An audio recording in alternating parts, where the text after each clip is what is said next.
நேர்ல பாத்தீங்கன்னா பாத்தீங்க அங்க எப்படி இருந்துச்சு வைப்பு? அது எல்லாரும் ஓன்னு கத்தும் போது அது ஒருத்தருக்கான குரலா இருக்கும்போது நமக்கே பக்கத்துல நிற்கிற நமக்கே இப்படி இருக்க அந்த மனுஷனோட மனநிலைமை என்னவா இருக்கும். அப்போ அது எவ்வளவு பக்குவப்பட்டிருக்காங்க. அவ்வளவு சத்தத்தையும் அப்படி அமைதியா அப்படி ரசிச்சு அதை ஏத்துக்கிட்டு அதுக்கு மரியாதையா ரிப்ளை பண்ண தெரியுதுன்னா அந்த ஆள் தானங்க சூப்பர் ஸ்டாரு. அந்த ஆளுன்னு சொல்ல ஐயோ மரியாதை குறாளா அவர் தான் சூப்பர் ஸ்டார். அவர் தான் சூப்பர் ஸ்டார். ஓகே. எல்லா சினிமா நடிகர்களுக்கும் ஒரு ஆசை இருக்கும், ஒரு தலைமுறை ஃபேன்ஸியாவது நம்ம கட்டி போட்டு வச்சோம் அப்படின்னு சொல்லிட்டு.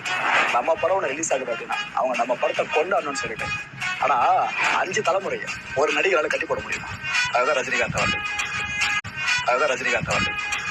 அதனால தாங்க திரும்ப திரும்ப எல்லாருமே சொல்றாங்க ஒரே ஒரு ரஜினிகாந்த், ஒரே ஒரு சூப்பர் ஸ்டார், அந்த மனுஷன் மட்டும் தான் சொல்லிட்டு. இந்த ஆட்டம் போதுமா குழந்தை?